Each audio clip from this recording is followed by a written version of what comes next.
Once again, try to watch the filler words. Try to watch the amount of times that you say like. It's frustrating. Not for when you're having the conversation, but when you're listening to it back. That's the most annoying part. Yeah, I imagine. And I'll you know what?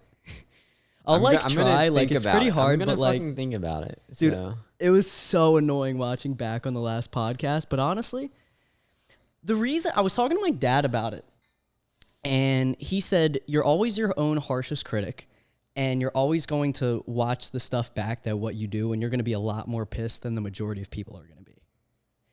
Yeah. And even if the people are that pissed, it's whatever. Fuck them at the end of the day. Yeah, exactly. I mean, like, I don't know. Just from experience, like, when I watch things, I usually don't hyperfixate on things. Occasionally, I'll catch on to the fact that, like, people are saying like a lot. Mm-hmm. But I don't know. Most people don't really think about that because we all say it all the time. It's just in us. Like, I feel like this generation just like that. Yeah. Well, it's just so easy because I feel also with this generation, you constantly want to be saying something at all times. So like is the easiest word to use because you almost use it as the break in your words rather than saying like, or just rather than there just being a time in between. It's just a filler word. It keeps you, and it keeps the person satisfied just because it's easier that way because we always want the instant gratification. So if there's always something going on, then you feel that you're more important because you're taking more time. No, you're taking less time in between the ways that you speak. But I do also think that if you watch the way that you speak and you take more time in between your words and you recognize what is in between what you're saying, I do feel that people will consider you smarter just because it seems like you know what you're talking about a little bit more. What do you think of that? I mean, I think so. Yeah, go on. But I also think it doesn't matter whether or not people think you're smart or not. That's another thing. It doesn't matter. Because but we all want to sound smart. Yeah, you always want to sound smart, no matter who you are. I remember I didn't even want to post the last episode because I kept using the word like so much. But that's stupid. And even if I don't want to use it, then you're going to realize over time you're going to stop using the word. And then, I don't know, it's almost a journey. The better that you speak, the more time that goes on when you're filming the podcast, when you're filming the conversations, or just having a conversation with a normal person in general. Because my reason was, I filmed 30-something podcasts. I've probably had 5 or 6 that I haven't posted. I should be able to be a good speaker by now. But dude, I haven't filmed one in a year. And also, you can't expect a fucking 22-year-old to be a perfect speaker. Yeah, dude. I mean, you know what I'm saying? We're all learning here. Yeah. You have experience. It doesn't make you like better than most people. You're still learning. You're still growing as a podcaster, as an interviewer. You're growing as a human. You're growing as everything. Exactly. Yeah. Is there anything? Oh, sorry. What were you gonna say? I was just gonna say, I'm having trouble like figuring out how to naturally hold this. Okay. like you make it look so natural. You're like, well, it's because you kind of hold it like a dick. You know what I mean? you hold it at the shaft, and then you you let it rest on the belly button, and then you just kind of pick it up whenever you speak to it. I don't know. You just kind of wait. Why did that sound so good? But no, you kind of just, I don't know. You kind of just relax and you kind of sit it. It's a dynamic mic, so you have to speak directly into it. But even if it's just angled up at you, it's gonna sound fine. I think the issue is that like you're short and you can be like, that is true. And then I have to be like this and then rest it on my hip and it looks weird. That is true. I mean, technically we no could shade. switch. No, I was gonna say I don't take offense to my height whatsoever. But I was gonna say we can switch. If you wanna rest like this and then talk with your arm. That's not bad. That's not bad. You look like a Sigma. Do I? You look badass right now. Ryan Gosling. Yeah. Fuck Drive. We can start off with Drive. I love Drive. I think it's one of the best movies. Why do you think Drive is good? What about your inner psyche makes you think that Drive is good? Right. My favorite thing about Drive is how, like, it's just like aesthetics. Like the way the music blends with like the LA visuals and just like I think it's just a wonderfully directed movie in the sense that like the elements just come together so nice. It looks nice, it sounds nice, and the main character is just kind of like existing within this harsh world where he's a harsh being. Well, he's actually not a harsh being, but he's trapped inside the body of a harsh being. What does that As mean? in, like, he's like a softie on the inside, but like as the movie like comes together, like you see his rough exterior like shedding like his inner like peace, and he becomes a monster. And it's like, Okay. it's just like kind of like stunningly beautiful in a way that like is kind of it's silly because it's like it's the fucking Sigma movie, you know? Yeah. But like I do actually feel like it's about a character who wants to experience love but knows he can't. Like he is not capable of actually loving, but he wants to. And Yes. there's something relatable about that. I agree. And I mean, I definitely feel relatable to that as well, but I just cannot. That's the whole thing of me wanting to feel entertained by something, me wanting to feel satisfied, because the entire time that I'm watching that movie, I want there to be more out of it. I want him to say dialogue. I want him to speak. I think but the entire time he's just not saying anything, and which is obviously director's choice. But I think like him not speaking speaks volumes. It Like, does. It absolutely does, but it doesn't speak to me. That's like, the best way for I me know to that describe it. like I'm not aspiring to be like Sigma Driver. Like that's kind of weird. Like you're like people that idolize Driver, that's fucking weird. Like, Okay, and the fact that excuse me, the fact that his name is Driver, that's just so pretentious. That's so dumb. is it a pretentious movie? Maybe. But I really like I respond to this character, I think, because you know, I'm a quiet person who just likes to like who is longing, like constantly longing. Like this character is like Okay. longing all What the does time. longing mean? As in like he aspires for more. Like he wants to Okay. experience love and he wants to experience emotions, and he's just kind of like not capable of it to some degree. And when he does experience these emotions, it's beautiful, but like he's also just like a villain to some degree. He's a fucking mobster. He's a killer. Yes. And it's like I think we all have that animal inside of us. Like we're all like flawed people. But also I'm sorry, I'm just seeing the Sigma Wolf meme, and it's just the guy looking at himself in the mirror like this. You know what I'm talking about? I have with no the fucking line. clue what Doesn't you're matter. talking about. I'll show it to you. I know, yeah, Driver. Maybe I relate to him a little more than I should, but Okay.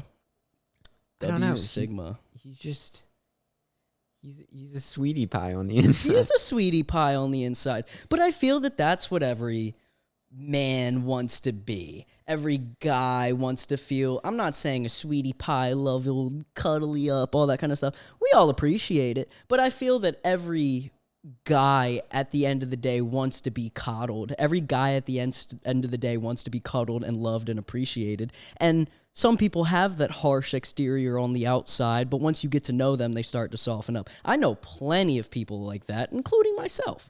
And I feel that that is one of the reasons why people idolize that character, but I don't think they idolize it in that way. I think they idolize the fact that the guy has no emotions. His name is Driver. He's so mysterious. I think they idolize the wrong aspects. Yes. Of it. I think that Drive is a movie that is often mistaken to be like this like revenge story, and it's not as much a revenge story as it is a man losing himself in his darkness.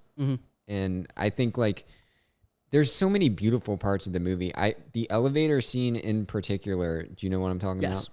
Is one of my favorite scenes because it's like you see the beauty in Driver, the love that he has, and then immediately after, just sicko fucking bashes a guy's head in. Sorry for the spoiler. The movie's to anybody 12 years old, dude. You can spoil you could have seen it. You had 12 years, probably more than that. Yeah.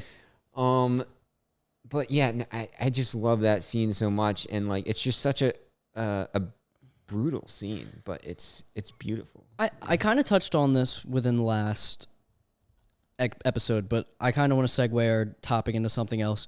What do you think leads people to idolize characters like Driver, like Patrick Bateman, people that are similar to that archetype of human within movies? Because a majority, when you watch it, they're not necessarily making fun of it, such as American Psycho.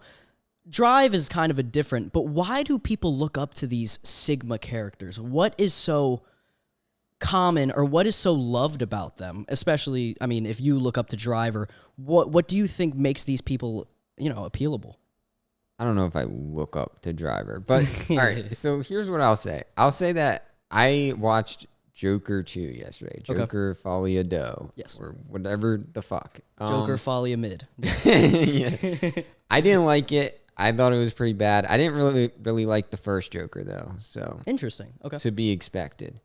But one thing that Joker 2 does is it's kind of like almost about the response to the first movie, which is, Joker is like, it's a Sigma movie. People like view it as Joker as this like symbol for, I guess, the lonely incel man, like fighting back against society. And Joker 2, I think kind of like takes that and is like, I don't want to be like this symbol for like Sigma incel like type shit.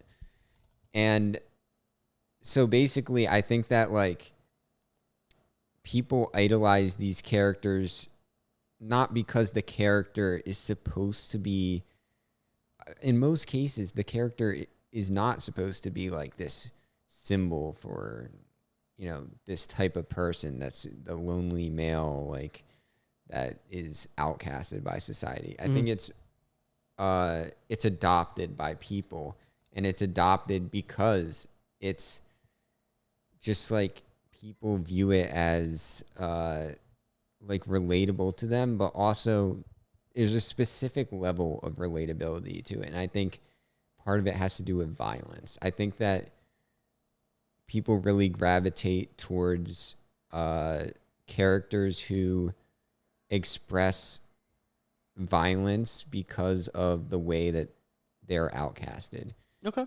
And I think that's the same for Drive and American Psycho, is that it's people just like being outcast and like, well, now I have to do violence. Mm-hmm. Well, people want to be different. I feel that there's an innate responsibility of a human to obviously feel that they want to be a part of a group, but there's also that need and that want to feel to be different, because if you don't have that, you don't feel like there's a identity to you. And I feel that that goes both ways. Yeah, for me, I want to feel that I'm a part of something. That's why I decided to be a part of a film group. That's why I wanted to be a part of the comedy club when I was a part of it. That's why I wanted to be different in the sense that I have my own podcast. Yeah, there's a ton of people that are doing podcasts, but how many people individually do you really know?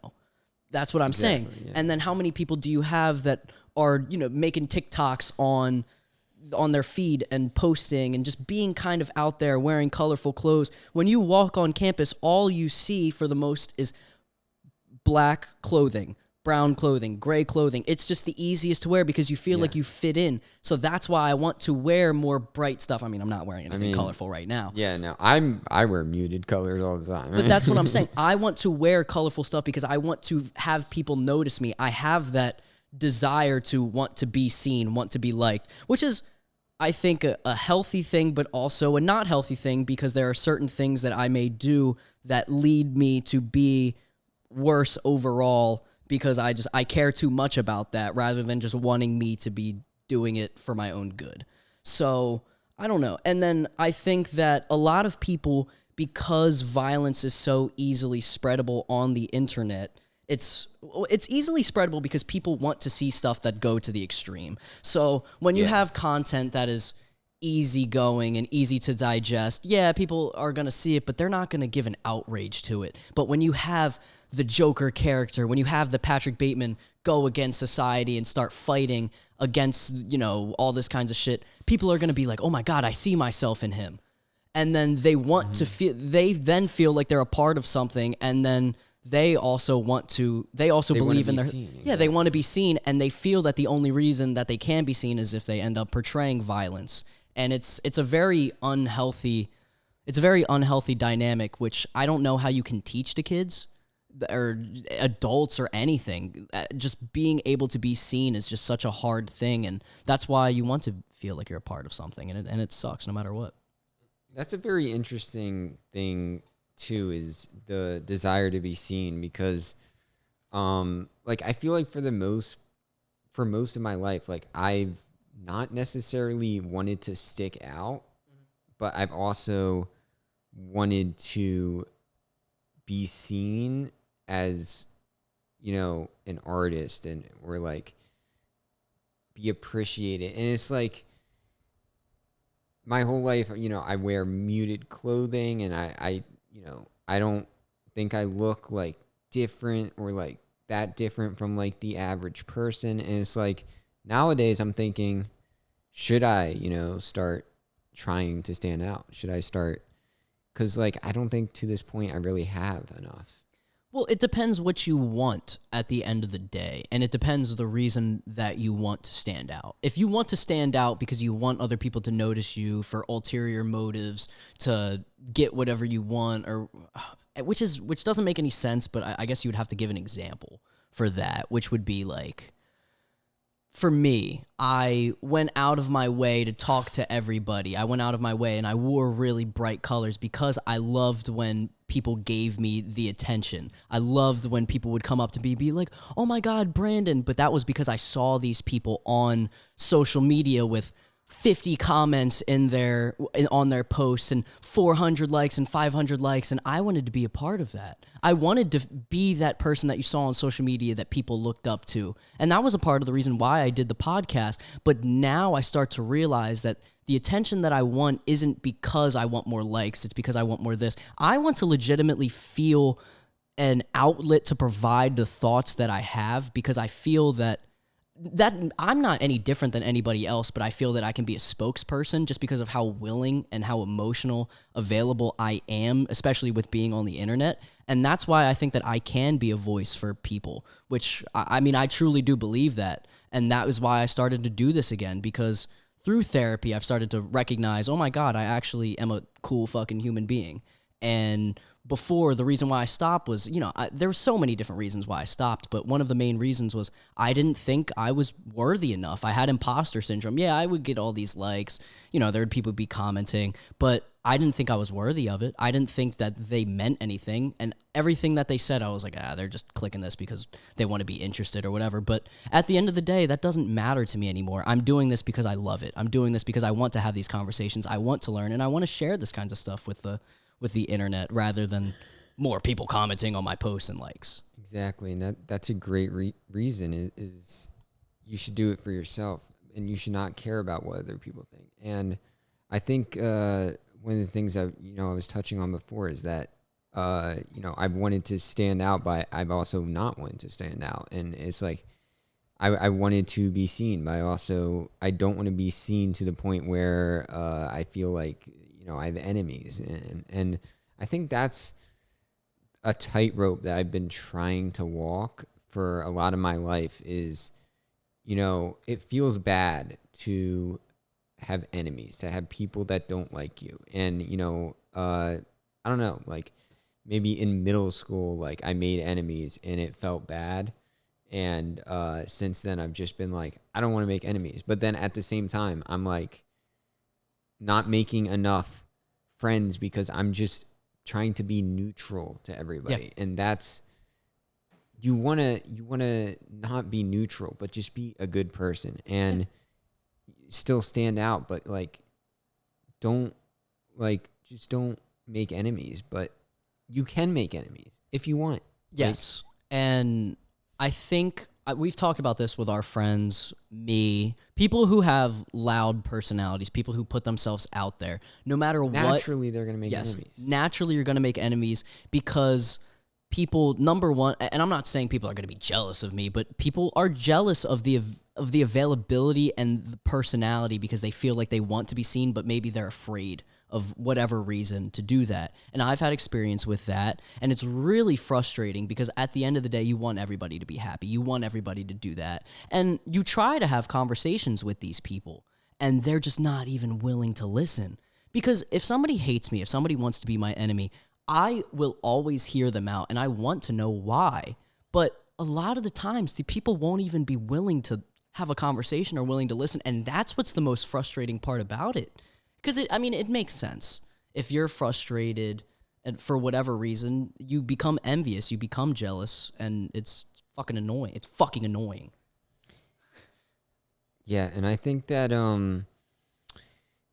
fuck, what was I going to say? Now you're all good. All right, I need to get back on track. No worries. I'm just mad because jealousy, I've told you about the situations that have happened to me in the past with that. And I'm lucky not to have those situations, but at the same time, I'm like, I have this thing where I just, and I don't know if this is like low self-esteem or something, but I just like naturally presume that people like don't care about me or don't want to talk to me. And it's like, so usually like when I meet new people, I'm like pretty distant at first because I'm like, this guy doesn't care about me. Like this guy doesn't want to know about me.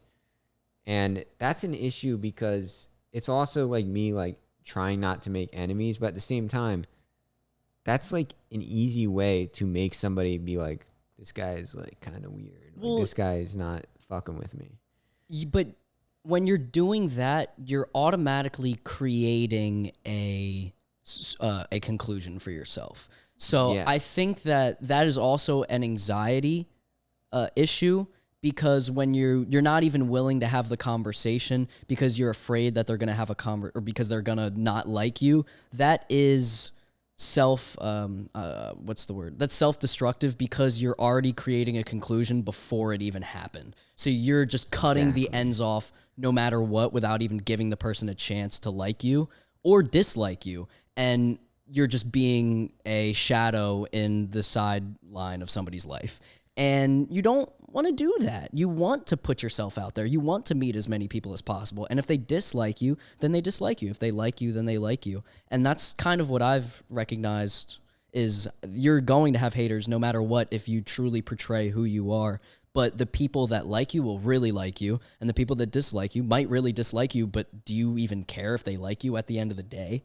If they don't mean anything to you, so it's just not even worth entertaining. And I think that's the conclusion that I've almost come to these last however many years is that I enjoy my life more when I am talking to people and trying to, even if I'm making enemies, I enjoy that more than being neutral to everyone. I think being neutral is also a good way to be less than neutral to everybody because if you're neutral to everybody, people are just naturally not going to care about you.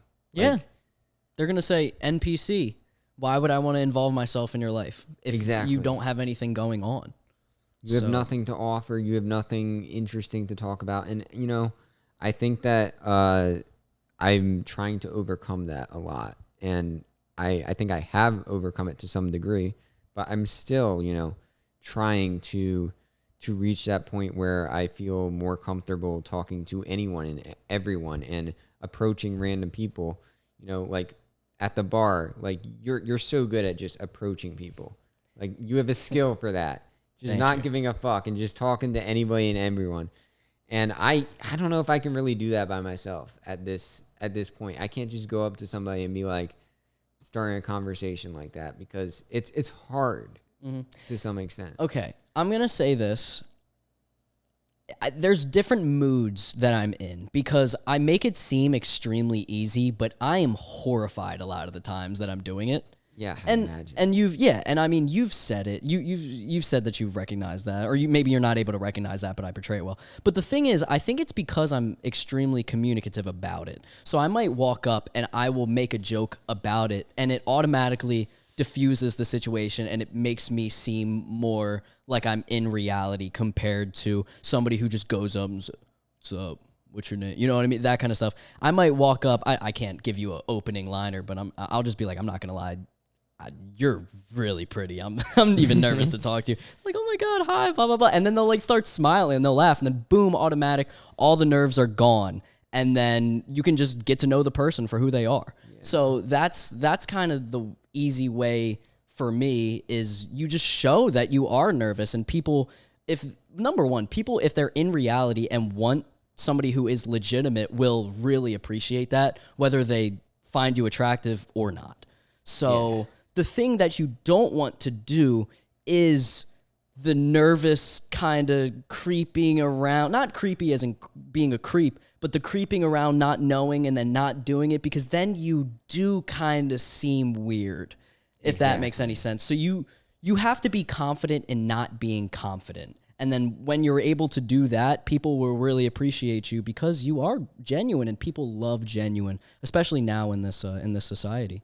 And you don't always have to be perfect, and I want to go into that a little bit too. But.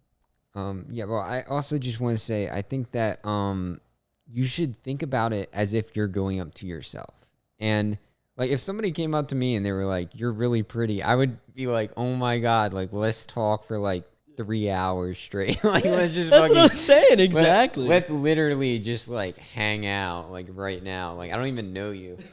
But... it's like, I don't know. I guess like if somebody gets that a lot, it's probably not nearly as meaningful. But at the same time, it's like, you know, I wish like somebody at the bar would just come up to me and be like, "What's your favorite movie?" or like, "What's your favorite album?"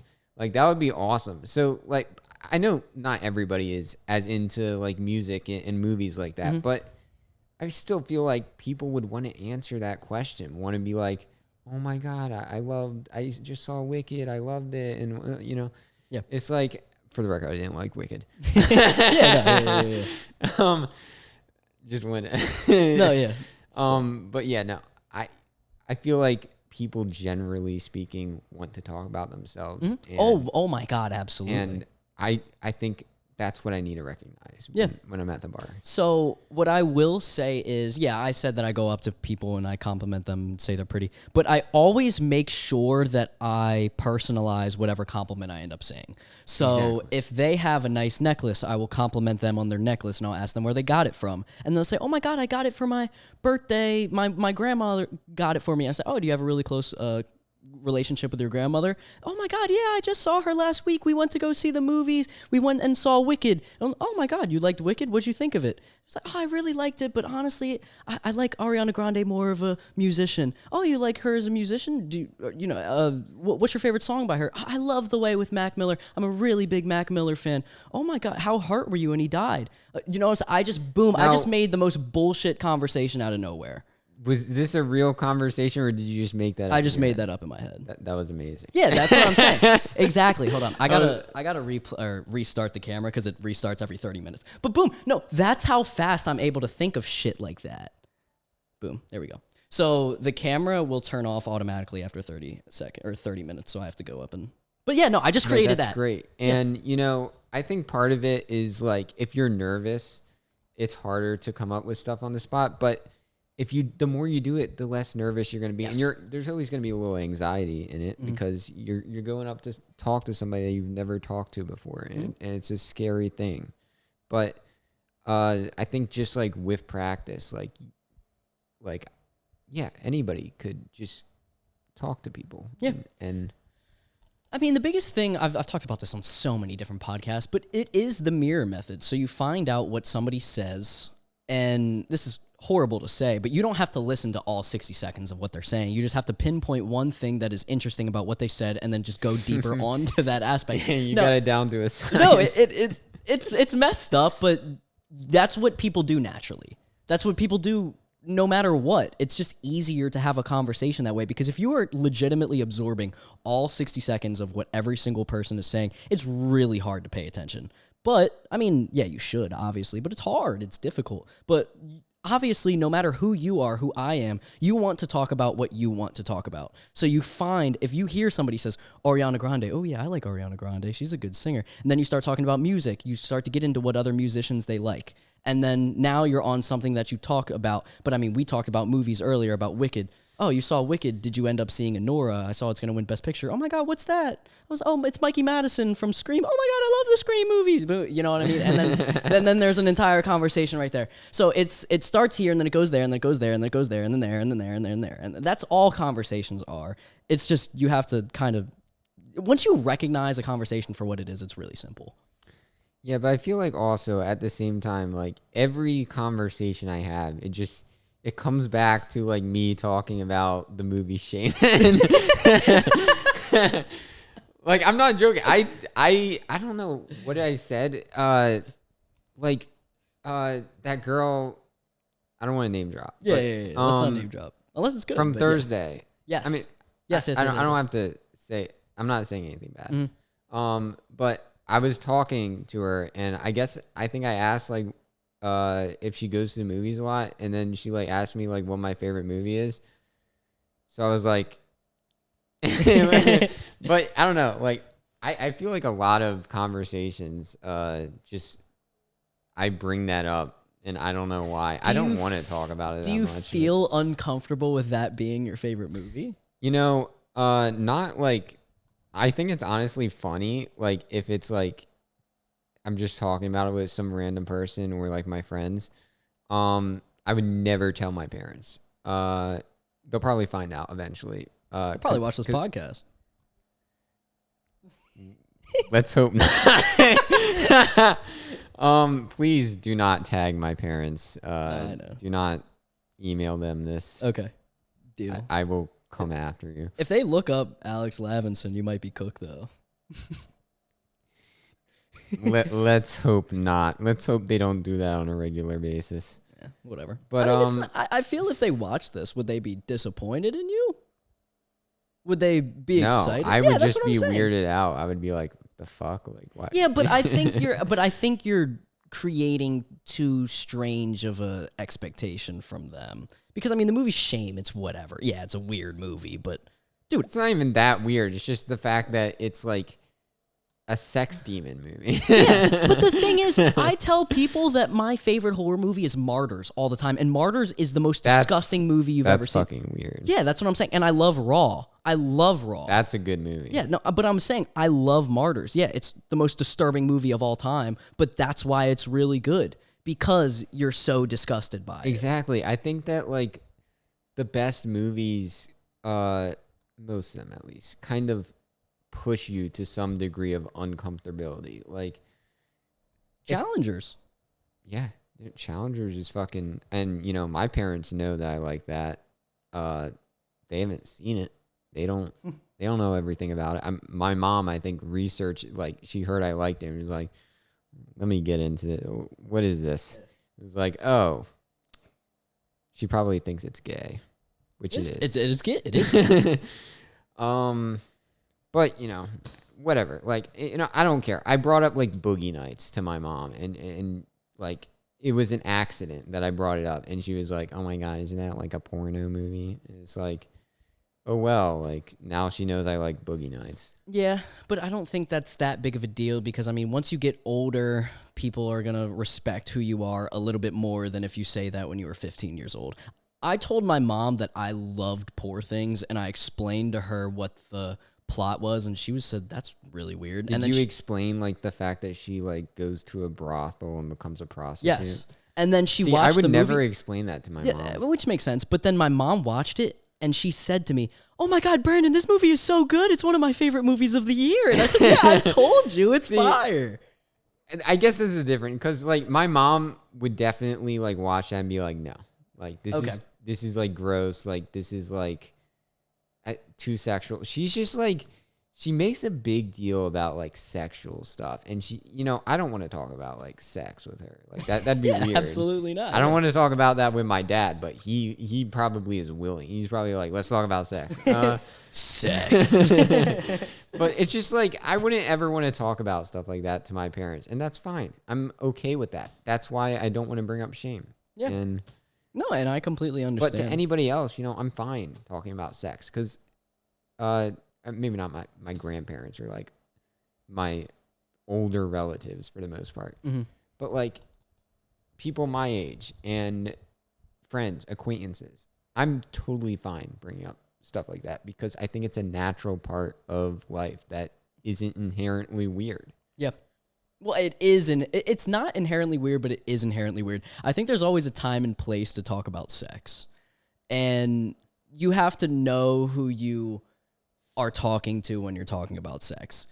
And usually you have to let the other person test the waters first. That's kind of been my thing, is just because I feel that I've been done so wrong within clubs and friendships of talking about sex, that honestly, I just sort of wait for them to bring it up first before I talk about it, if that makes any sense. In what sense are you talking? Like talking about like experience with sex, or just like saying a joke? Like what exactly? Dude, it depends, man. It really does depend, because you just I don't want to. I already explained to you everything about that. I don't want to talk about that. Okay, you know what I mean? No. I don't mind talking about it. It's just not something that I want to delve into. But I thought that those people were my friends, and it was okay for me to joke about. But clearly, it was not okay for me to joke about. God, dude. I don't even want to. Dude, that just makes me so mad. Right. You know what? Let's talk about something happy. No, I'll talk about sex, just not in the sense that involving other people with the sex. Yeah. Let's not talk about other people in a negative light. Fuck them. Anyways, fuck all of them. Fuck everyone. Yeah, fuck everyone, dude. But Exactly. yeah, so I don't know. The maddest that situation made me, I'm going to delve around a little bit. Okay. The most angry that I got within that situation was when I was talking to the leader of the whatever, and he was telling me, I was really mad because I said to him, I was just like, I don't want these people telling other people that I'm whatever they were trying to say, because they were talking really bad about me, and they even were telling Hope about this stuff, and they didn't even know Hope, right?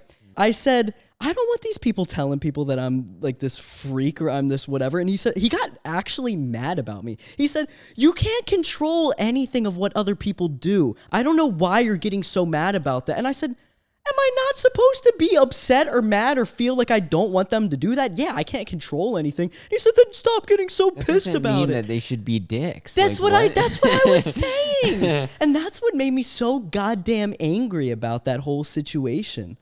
Was just him. The way that he handled everything. It was is so that what dumb. Pisses you off the most is him? Like No. in this situation? Okay, there's so much more that really pisses me off.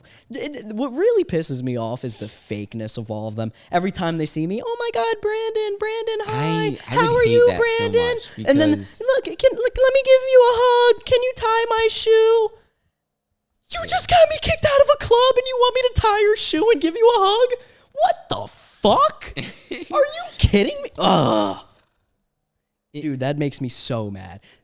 It's so annoying when people just aren't straight up with you. Like, I would 10 times. I'm sorry for Just cutting be you like, off. I don't like you. That's what I'm saying. Like, it's that simple. I would 10 times out of 10 rather me walk by them, say all that shit, than, oh my God, Brandon, fake, and then say shit to my friend right behind my back where you know I can hear you. That is absurd to me. That is actually ridiculous. I just don't understand how a human being can do that. It's unfathomable to me. And like, when I see people who I don't like I obviously am. I mean, there's not that many people on this campus that I like don't like, but Yeah. I obviously try to be nice. But like if I wrong the person in a certain way to where our friendship just was irreparable or just like dead in the water, I would never, be like acting all buddy buddy with them, because usually I would just ignore them. Yeah. I'd just be like, I'm living my life, you live your life. Let's go our separate ways. Yeah. Like, I feel like that's an easy way to deal with the situation. But I don't know.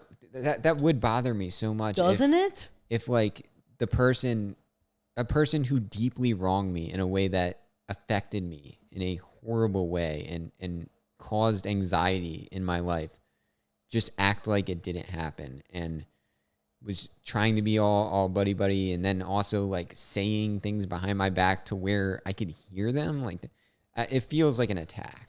Yeah, and that's exactly how it feels to me. It's so strange and how they act towards it. And I don't think that they're bad people. I genuinely don't. I really don't think that they're bad people.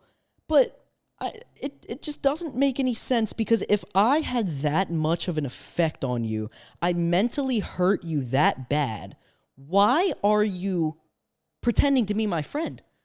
Wouldn't you just let me walk by, snicker at me while I walk by, and then laugh?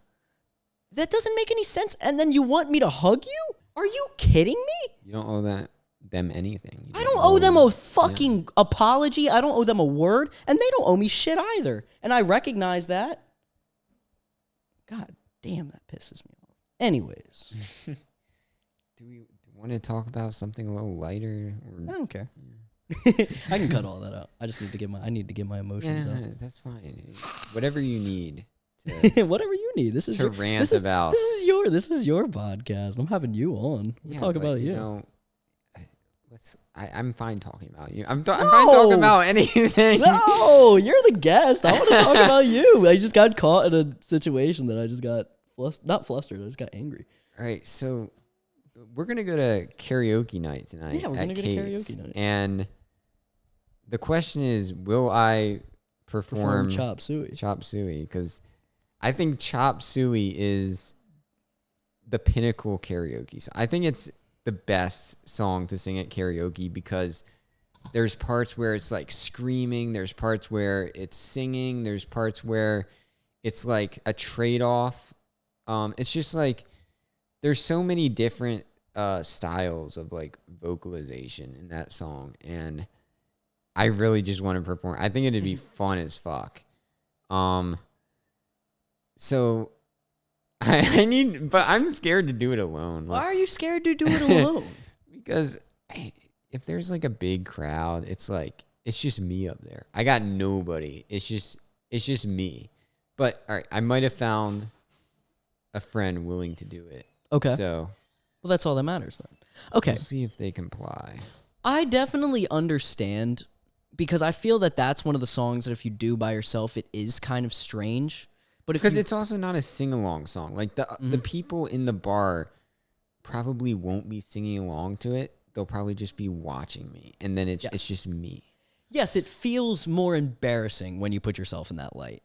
But I feel that the embarrassment from a sing-along song, when you're doing it by yourself, is a lot less than if you're doing a heavy metal, wake up, everyone's wake up. Yeah. But you also, I feel like to do Chop Suey in karaoke, you got to pour your soul in. You got to commit to it. Commit to the bit. And I do really want to do that. I love committing to the bit in that sense. Like, I think it really allows me to open up in that way. I have a question for you.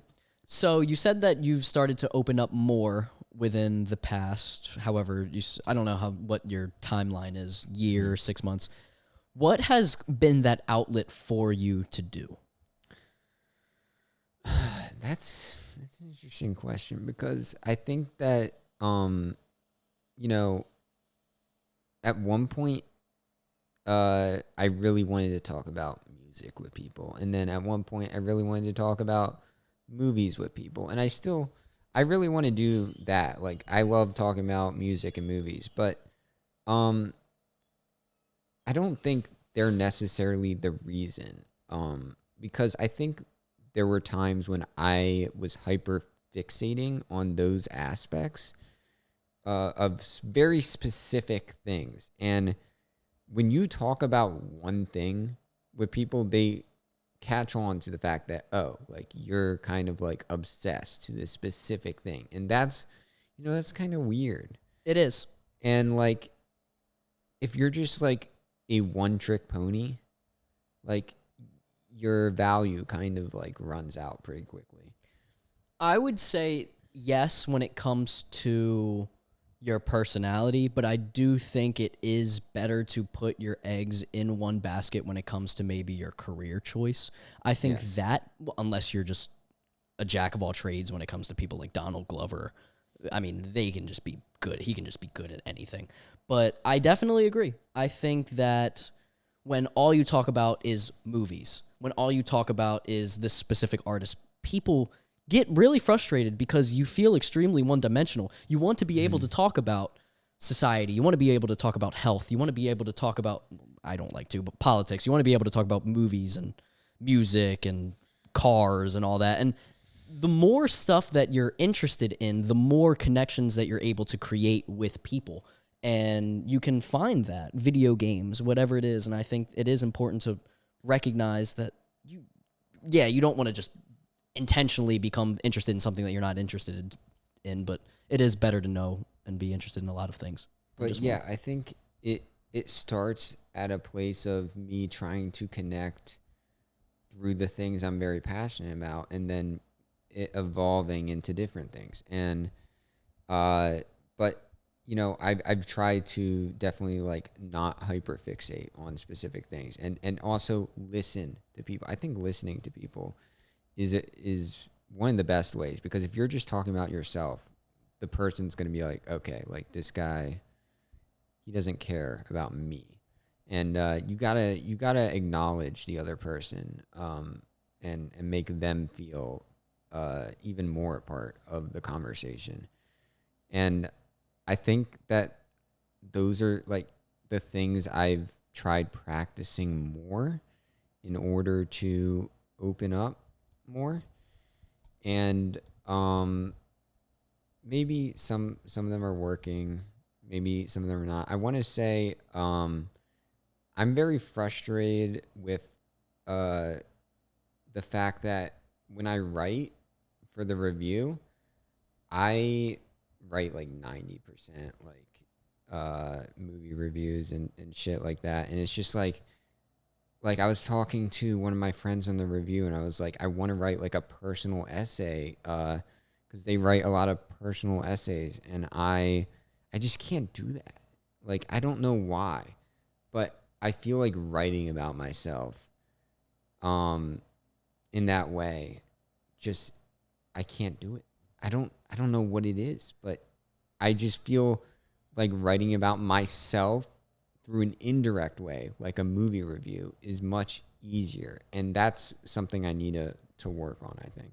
Do you find it difficult to, I'm trying to find the proper word, but critique yourself? Do you find it hard to speak yourself up? What is it about it that's so difficult to talk about yourself? I think to some extent it feels a little like self-indulgent. Okay. And it shouldn't, because this is your outlet to write whatever the fuck you want. You shouldn't give a fuck what other people think. But part of me is just like, if I also just don't feel like I'm special in that way. Like, I feel like there's not enough interesting about me. I'm a straight white male. That's it. Like, there's nothing. I'm not suffering in any way to where I need to like, write like a personal essay about, obviously I'm suffering in my own way. I have, anxiety, and like sometimes I get depressed. But it's just like, I don't know if I'm capable of writing about that yet because it's a lot of yourself that you have to put into it.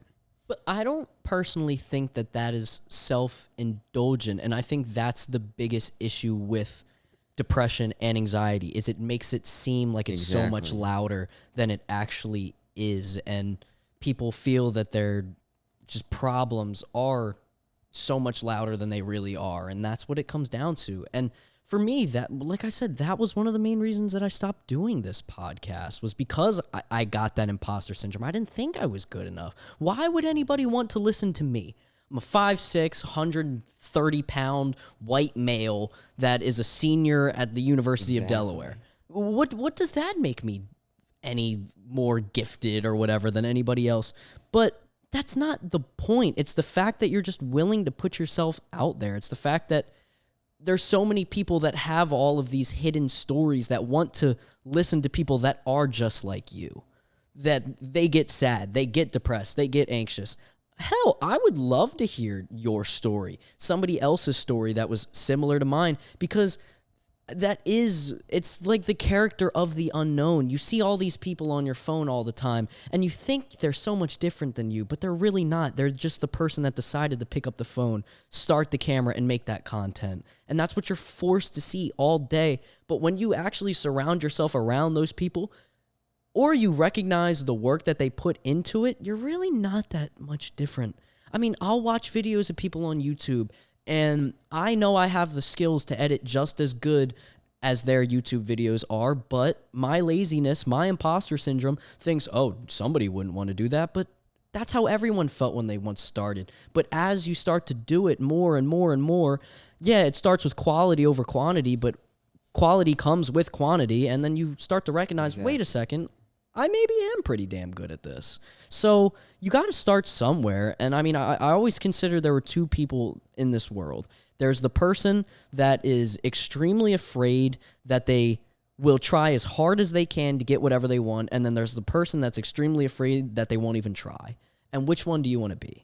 You want to be the first guy. Nobody wants to not try, but it's the easiest to not try because it's easy to fall into that shell. It's easy to be depressed. It's easy to be anxious. You know how hard it is to just get up and make the fucking podcast or make the goddamn video? It's hard because you have to think about all this. What if it's not good? What if I put my all into this and I only get 5 views and those 5 views are my family members and then you? You know what I mean? That hurts. That really hurts. But at the end of the day, that's when you have to recognize who you're doing it for. And you're doing it for you. You're not doing it for the viewers. Exactly. Yeah, obviously you're doing it for some of the people. But, like, no, you got to recognize that you just want to do it from the bottom of your heart. And if you don't want to do it from the bottom of your heart, yeah. Well, yeah, that's the number one thing. But if you don't want to do it, then don't do it. Write something that you enjoy writing about. And I think, like you said, everybody loves talking about themselves. You love talking about yourself. I love talking about myself. So if you are able to just recognize, hey, my story is similar to a lot of these people, I think you've got the fucking talent. We have written stuff together.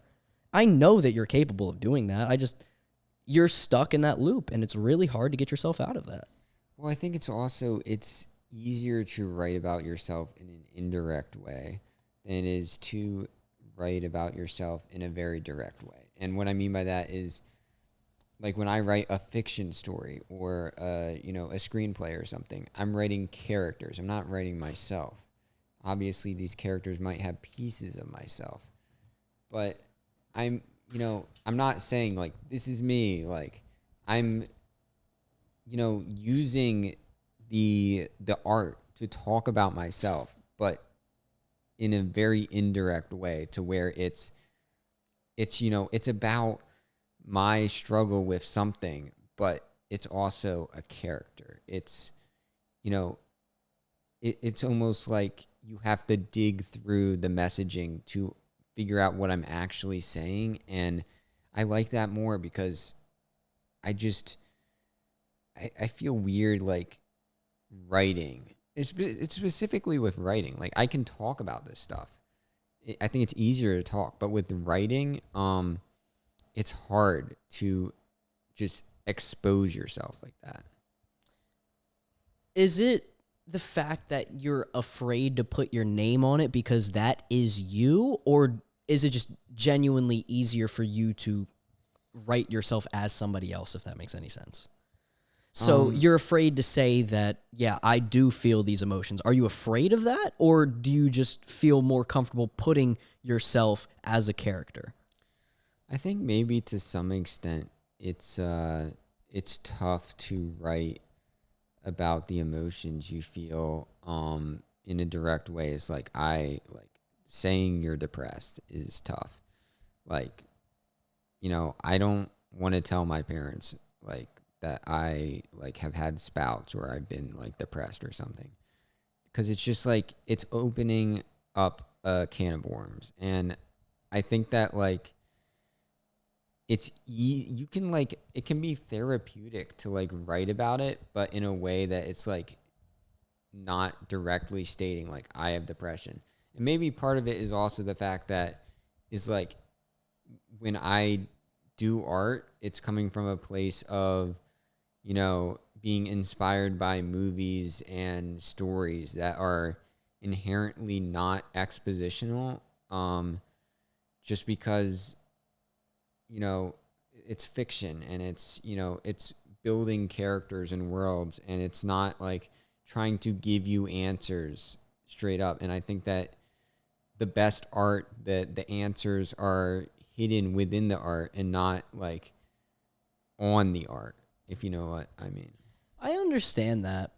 I guess it's different for me because it is 1000% easier for me to just say I am depressed. And it was originally really hard for me to do that, especially freshman year of high school, sophomore year of high school. I was extremely afraid. And then I would build it all up. I would cry, don't get me wrong, but I would build it all up and it would all come out in massive waves rather than the steady cry. It would be, oh no, I don't feel that. I don't feel that fucking mental breakdown in front of my mother. I think she thinks that I'm insane. And then I'm scared to talk to her because she thinks I'm going to kill myself or something. That's not a reality when it comes to that, but you understand what I mean when I say that. That's just catastrophizing. But I just think that it is, for me, it's easier because I when I'm putting myself out there, my personality, and I'm legitimately being open and honest, it feels easier to be seen than when you're hiding something. Because I feel like for me, when I'm depressed, I want to feel seen. I want you to pay attention to me. And I wonder if you feel the same way about that, or do you want to shell away and hope somebody can crack the egg into seeing it for you? I want to be seen. I'm listening. I'm just resetting this. You can keep talking. I want people to acknowledge me, but I think there's just like a learning curve to it to some degree. Mm-hmm. And I think it's also part of it is like you think about who is seeing this, and some of the people you don't want to open up to. And it's like, I think maybe this is coming out in the podcast, is that, I have trouble like opening up to my parents because, I don't know. I'm just like, I don't want them to know some of the shit that I like do and think about. And it's like, it's just very personal to me in that sense, but it's also like, I can talk about it with like my brother or my friends. It's like, I have a much easier time, like, going to see like a fucking gay movie with my brother than telling my mom or dad that I saw a gay movie. What is the fear based off of? Is it the fear of being judged, or is it the fear of the world is going to end, people are going to laugh at you? Is it shame? What is the fear of? Are we specifically talking about with my parents? Yes. I think that I'm just scared of them, like, not. It's tough because, I know that if I, like, just, like, went up to them and I was like, I saw this movie, Queer. So, it was a gay movie. They would be like, okay, like, why'd you see a gay movie? Like, was it good? Like, whatever. Like, they wouldn't, like, maybe I think that they'll think like I'm gay or something, and it's like, I mean, I'm not, so I could just tell them that, but I don't know why I would have that big of a fear of that, but I think it's mostly the fact that I just like sexuality is not something I've ever really talked about my parents with, and I think that it's hard to talk about something new with the people you've known your entire life. I agree. So my question for you is, my method when I get in that mood is I will immediately, I'll almost say it like it's nothing. And I won't put any emphasis or anything on it. And I'll just kind of say it and pretend like it means nothing. So I'll say to my mom, rather than being, oh my God, Mom, she's like, what? You won't believe this. She's going to be like, what? I went on a date with a girl. Oh my God, are you serious? I'm so proud. You know what I mean? But if you say, yeah, I went on a date with this girl, it's all, I feel it, I don't know how it is with your parents. Do you feel that if you were to sort of downplay the way that you feel and you inch your way up, you will feel more comfortable with doing that? See, that's interesting because it's like if I said that, like if I was like, oh, I went on a date with a girl, the response I'm expecting is like, oh my God, tell us more. And it's like, but that's a good thing. You shouldn't be afraid of that. That's your parents. I know, but it's just like, what if I don't want to talk about it? Like, no, I know. And that's what my fear was initially. But you have to recognize that if you haven't had that conversation with them, and how old are you, 21, 22? 21. Yeah, if you're 21 and you've never had that conversation, you have to deal with that. That's something that's exciting to them. Yeah, it might not be exciting to you and you don't want to have that conversation, but that's something you just have to deal with as you get older. And it sucks. I know. You got to open up to your parents inch by inch, I guess. And, there's some things you don't ever have to talk about with your parents. Like, I'm never going to be like, yeah, I was like raw dog in this doggy style, like fucking cummed on her chest. It's like, I don't want to like say that to my parents. That'd be weird. Well, but yeah, no shit.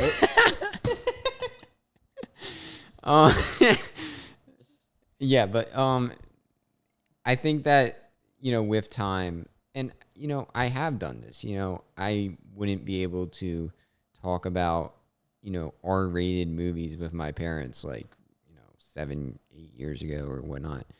But, as time goes on, they start to recognize you as more of an adult and you start to make more crude jokes. You say, a curse word here and there. And it's like, there's just an understanding behind it. But, it's not something that you can just like one day, like, go up to your parents and be an entirely new fucking person, just like be dropping like the F word and just like be like, yeah, I banged a bitch last night. It's like, you just can't do that. No, like, but that's not what you want to do. You want to feed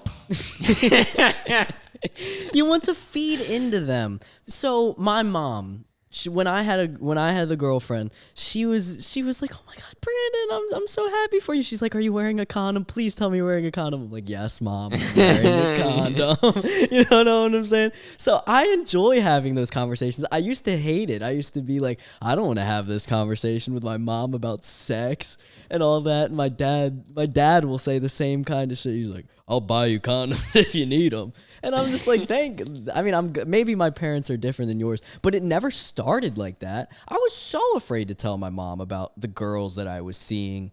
It was so awkward, but then I don't know, I just drop little things here and there, and I feel over time they will become not neutralized. I don't know what the word is, but neutralized towards what you're trying to say once you build up to them and you tell them whatever you want to say. Yeah, you don't want to say I came on her face and sucked her toes. But yeah, you don't have to work up to that. I fucked her nose. Ew, dude. That's gross. But yeah, that's what I'm saying. So but yeah, I think this also like is like related to the fact that it's hard to change as a person because of the fact that you feel like other people will recognize that change and be like, what's up with this? Like, they're going to judge you. They're going to be like, oh my God, this guy changed. Like, what's up with that? It's like when I bought like this chain, I was like, I don't know if I want to wear this. Like, you know, what are my roommates are going to be like, you're wearing a chain now. It's Okay. like, All right. I'm gonna. that's ridiculous. I'm gonna cut you off, and I'm gonna say, anxiety is really self-indulgent, and I think you have to recognize that. Oh my God, people are gonna care this much because I started rocking a People chain. don't give a shit about you. And that's what anxiety is. It's almost narcissistic. It's not, obviously, but you start thinking that people are gonna care that much if Brandon Alper uses the word like that much in a podcast, if Alex Lavinson starts wearing a chain, if he starts wearing a backwards hat.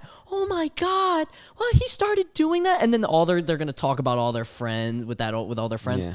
It's self-indulgent when you Because really recognize it. It's important to you. So you're like, it must be important to other people, but it's not. No, nobody gives a fuck. It's like you haven't done this for 21 years and now you're doing this thing. And it's like, people are going to judge me because of that, but nobody gives a shit. Most people won't even fucking notice. No, most people won't notice, and I promise you, the people that will notice, you don't want them in your life. Imagine somebody actually said, look at that loser, he's wearing a chain now. Yeah, Would it's you like- even care if they said that about the person who said that? No. It's like if I put this on and somebody comes up to me and they're like, you're such a tryhard for wearing a chain now. Like, That's what I'm saying. it's like, why do I want you in my life? If they say like, yo, rocking the chain now, that's what I'm that's saying, what you want. dude. Anxiety is so self-indulgent, and it just makes you seem so much more important than you actually are. But no, and that's the truth. And it sucks because it's so easy to fall into that feeling. I love this sound. Dude, I never use Why it. is it so fucking long? Oh my God. But yeah, dude, just I don't know. Listen to people, but you also have to recognize that if you listen to people, you're going to hear a lot of bullshit. Mm-hmm. So you just got to pick and choose what you want to hear and what you want to listen to at the end of the day. And from who? Yeah. And, we shouldn't be afraid to make changes in our life for the better, doing different things. Like, I think that there's like some negative feeling about like doing different things, but why do I think that? Because I think that changing things is, an inherent part of life that you have to do. You have to change. You have to do different things. You have to try new things. And I think that if you think that trying new things will lead to, people caring or judging you or whatever, like, that's an issue, and that's something that I need to overcome. Yeah. And I recognize that I had that issue as well. I remember the first time I wore a backwards hat. I wore, no, and this sounds really stupid, but it's the same thing as you wearing a chain. I wore a backwards hat, and I walked outside, and it was night. It was 8 or 9 p.m., and I was so scared because it was the first time I'd ever worn a backwards hat. And I walked up to one of my friends, and I was like, hey, what's up? And I was just thinking that they were going to say something. Oh, I've never seen Brandon wear a backwards trucker hat before. That's the anxiety. Yeah, that's like, what I'm saying. like, And then they're like, oh, what are you up to? Blah, blah, blah. I just got back from this. And they didn't say anything about the hat. And I was just like, oh, shit. Nobody gives a fuck. I was like, yay, yippee. Dude, no one cares, bro. I used to be, like, weirdly, like, scared to wear, like, that I was, like, a big fan of, like, the Memphis Grizzlies. Do you know that? Okay. No, I didn't know that. Really? No, I had no clue. Like, I'm talking, like, 2015 to, like, 2020 was, like, the height of that. Since I like them, I'll root for them. I'm not, like, the biggest fan in the world.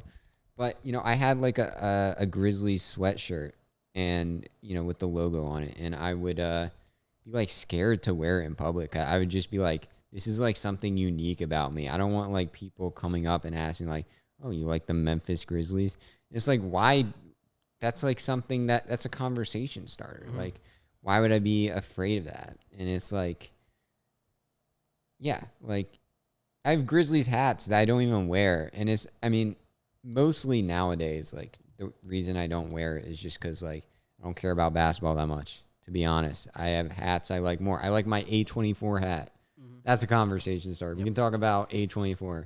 No. But I don't know why I was so like I was just always thinking about, I'm like, oh, I'm wearing a Grizzlies hat. How weird is that? Like, people are gonna talk about dude, that.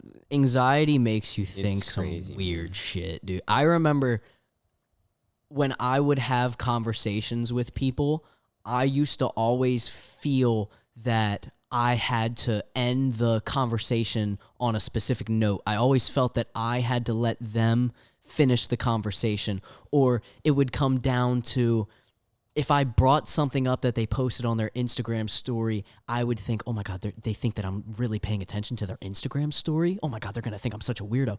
Yeah. Dude, anxiety makes you think the actual weirdest shit ever. And it's when you ground yourself and you're able to legitimately think about reality, you will recognize that your thoughts are stupid. But when you're actively in that way of thinking, it is so difficult to get your way out of it. And I feel that the only way to do it, for me at least, was to write about it. So, and okay, it was another thing as well. But my therapist told me that any would've, should've, could've, or what if is pure anxiety. That is not based in reality. What if this person comes up to me and they talk to me about my Grizzlies hat? What if this person gets weirded out because I didn't end the conversation on a high note? What if this person gets weirded out because I asked them what concert venue they were at because they posted it on Tuesday? That is pure anxiety. That is not reality. And once you actually recognize that and all those what ifs, and you're able to see that it's pure anxiety, it's very easy to stop it once you're able to recognize what it is. But it's hard when you don't think about that. Yeah. And what the fuck was I gonna say?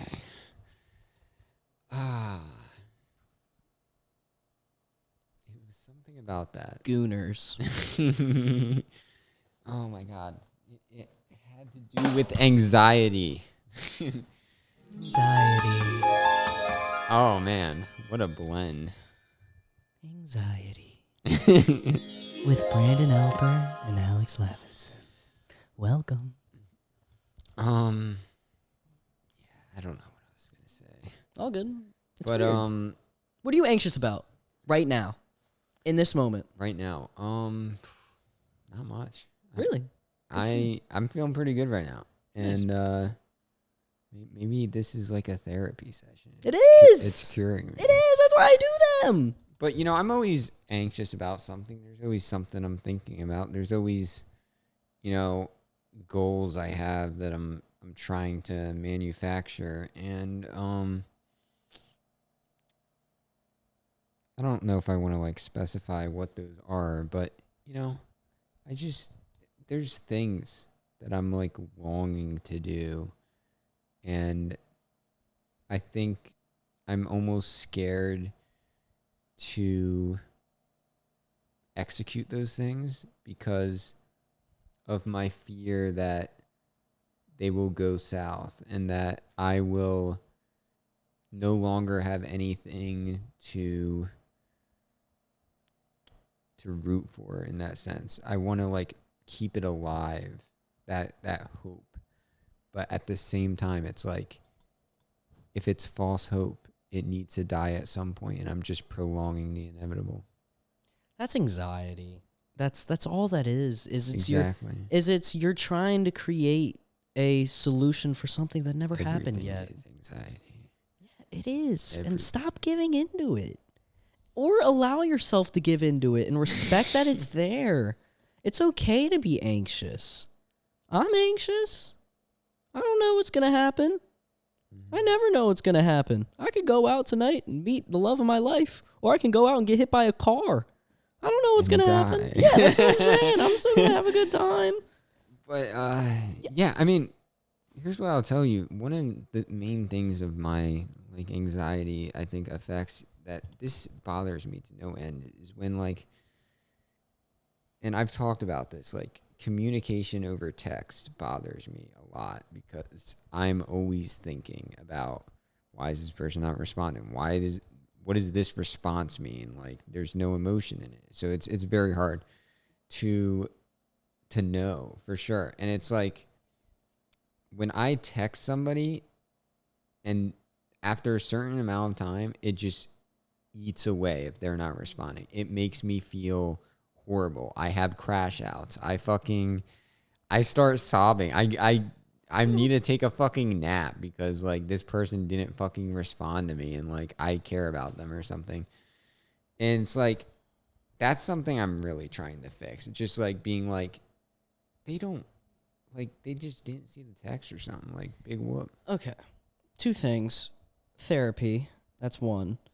Number 2, I'm not making fun of you when I say this, but when you listen to yourself and you are in your seat and you hear the words that you say, I promise you're gonna be like, damn, I'm a fucking goober.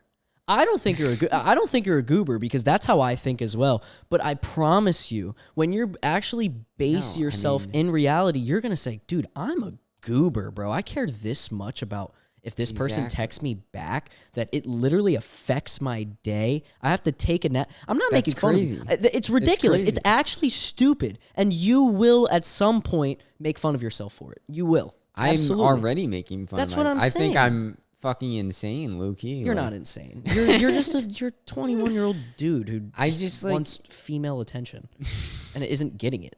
That's what it comes down to. All right, well, let's not expose me that much. No. But I'm the same way. I'm not making fun of you. You know how many guys want to get the damn text back from the girl, but they take so long? But yeah, it's just that, like, communication is anxiety inducing in itself. And I think one of the things that this age needs more of is just face-to-face conversations of, you know, you don't even need to text me. Like, low-key, like, I don't need to text you. Let me just, like, come knock on your door and be like, what's up? Come knock on the door. Is that weird? Is that is that creepy? Let me just eat it real quick, and then I'll walk away. That's all I need to do. Like, what are you saying? No, I'm joking. But no, like, low-key, like, if I get a connection on Tinder, like, low-key, I just want to be like, let's fuck. Like, I don't, you know? Yeah. No, you can't. You can't do that. That's not reality. That is not reality. Because what you have to do... Jesus Christ, it's so long. I know, dude. I know. It's not reality. You have to make people feel comfortable with you. You have to... You know, and it has to be... A lot of people do that in a false way. They pretend to be who they want to be. I was watching Joe Rogan the other day, and I wrote this down in my notes because I loved this advice, and I have been thinking about it hours during the day. And it was,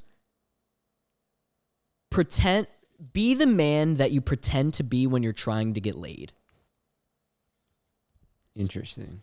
So that guy that has that confidence, that guy that can just walk into the building and everybody feels his aura, the guy that knows what he's talking about. Well, confidence is everything. Exactly. But what I'm saying is, be the man that you pretend to be when you're trying to get laid. You are the best version of yourself. But why do you have to pretend to be that best version of yourself? Why can't that just be your reality? So when you find yourself being in situations that might not be suiting you well, think about how you want to be feeling about that and think about what you want to be doing in that situation and just do it. There's nothing stopping you. So if you're sitting there and you're upset because this person isn't texting you back, what would that version of yourself do or think if they were, that best version of yourself think if they were in that situation? You would put your phone away, not care, and I don't know, go do some push-ups. I don't know, go drink water, go work on whatever you want to do, whatever betters yourself, whether that's journaling, writing a new screenplay. Just do that. Watch a movie. Watch a movie. That's what I'm saying. That's what the best version of yourself would do. And just do that. That version you pretend to be when you're trying to be your best self doesn't have to be pretend. Just do that. I was thinking about that the other day. I was in bed for 15, 30 minutes before I got up. And I started thinking of that. I was like, what would the best version of myself do or want to be doing right now? And it was get up and go take a cold shower. That's what I said. And I got up and I sat there. This was this morning. And I stared at the cold water hitting the ground for 2 or 3 minutes, and I was just like, well, I'm gonna do it. And I got in. and I was just like, That's crazy. Really and I'm like, I'm proud of myself. Welcome to the Brandon Alper experience. But no, that's what I'm saying. So I felt great after I did that. And I don't know. I felt good, and the rest of the day, I was like, damn, I took a cold shower. I started my day off with something I didn't want to do, and I automatically felt better about myself after doing it. I think one of the things that helps me the most is just talking to people. Like, I was door dashing this morning. Like, I was like, I'm going to get up at 8 a.m. in the morning, and I'm just going to fucking dash. I'm going to go out, make a buck, just for like an hour, because, I knew I was going to be busy for like the rest of the day. I just wanted to get it out of the way, come back, take a nap, hit the gym. And while I was door dashing, I just got depressed. I was like, fuck, like, I'm not going to like specifically like say what made me depressed, but I was just like, I felt lonely, and I was like, I just need to like go to sleep and then talk to someone. And so I came back, I took a nap. I didn't actually like fall asleep, but I watched like a video or something. I was in a dark room. And then, I went to lunch with a friend and we talked, and it made me feel so much better because, I was able to talk about, basically the thing that was like upsetting me. And then also I was able to just like, talk about other shit, talk about lighter shit. And, I think that the worst thing you can do when something makes you anxious and makes you, feel down is not talk to anyone and just like ignore anyone and just like be in your room. Just like talk to somebody who is going to listen to you and is going to understand you and is going to make you feel better. Have you ever personified your anxiety? What exactly do you mean by that? Do you consider your anxiety a monster? Do you have a name for it? No. I think you should do that because I consider my anxiety as a monster as well as I also consider it a dark cloud. I feel that it's this level of heaviness. And I think that if you sit there and not wallow in your anxious thoughts, but you just listen to them, you will be able to feel what it is to you.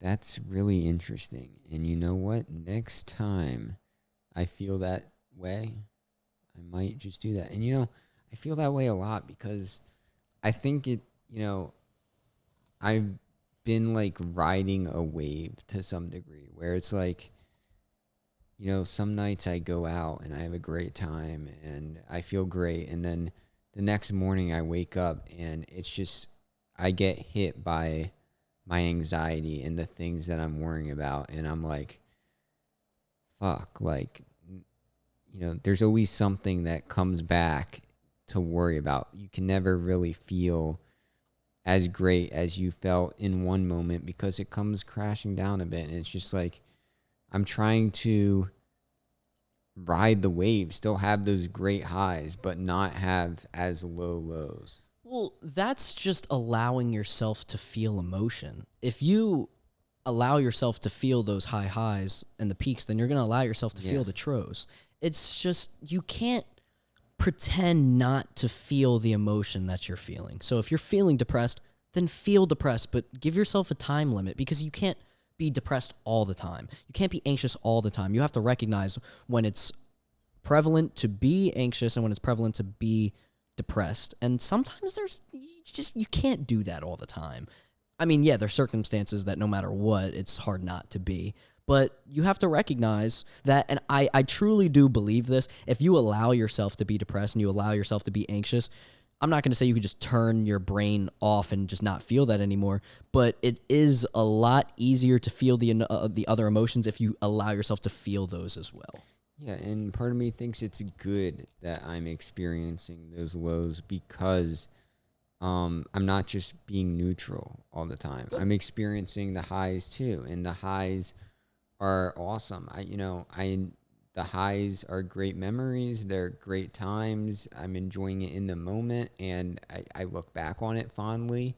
And it's like the lows are there too, but I get over it, and I have, highs. And it's not just, maybe like 2 years ago, I would have just been like, I don't want to go out. I just want to like sit, watch a movie, and like sit in a dark room, not interact with people. And, I still like doing that on occasion, but I don't want to do that like 24/7. I think that it's like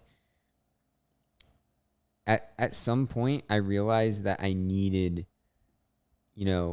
interaction to be more prominent in my life. And I realized that like having friendships was like my truest desire. And I was like, I can't just keep trying to ignore that desire, and I just need to like act on it. And nowadays it's like I feel like shit if I go like 2 days without like having like a hangout session.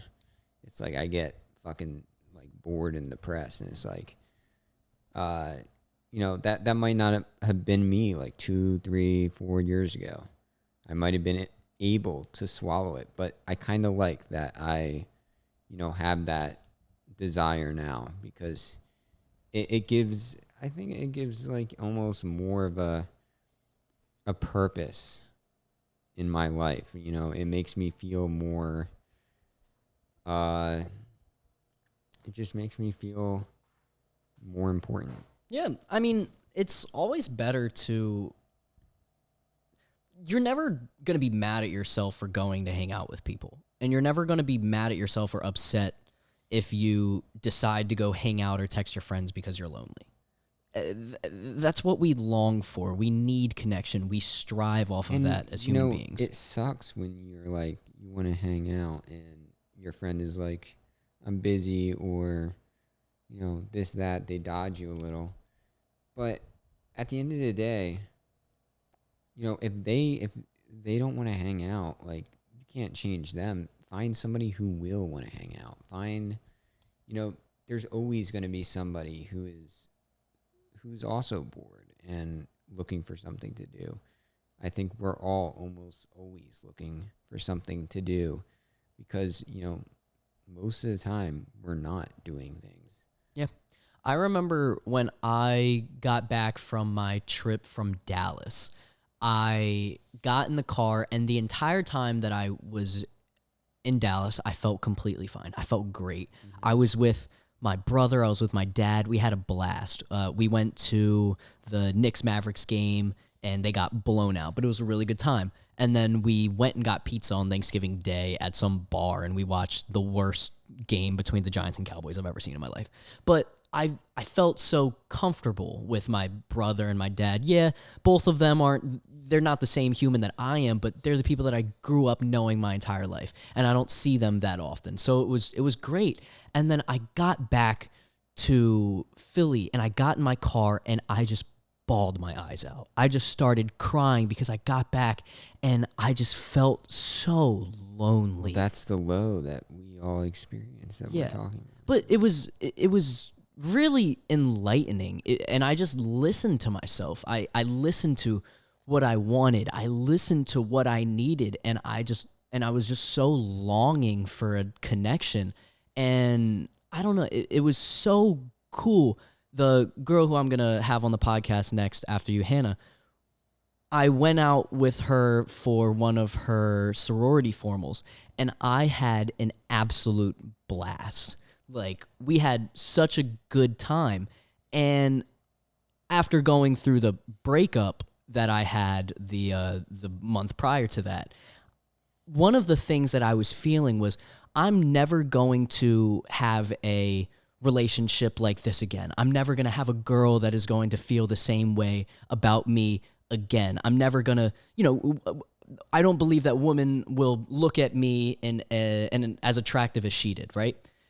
And I'm not saying Hannah did. That's not my point, but the fact that I was able to connect that well on a formal or just on a night and just have such meaningful conversations with a person truly just swallowed that emptiness that I had going through that breakup. And it made me realize, even if I'm not interested in her, I am capable of love with another human being. And that was all that I needed to have. And then I went out. This is the funnest night ever. Even if that's a word, I went out with my friend Serafina, who I had on the podcast the last time or 2 times before, and we just went and got drinks, and that was purely platonic as well. But I don't know, just going out with my girlfriends, I had such a good time just creating connections and meaningful conversations and just being able to realize, I can be myself with girls. I can be myself and not feel that they're going to look at me strange, because that was one of my biggest fears after getting over that relationship. And then once you realize that anxiety goes away, that, you know what, maybe I am capable of this again. I don't know. It doesn't feel nearly as harsh.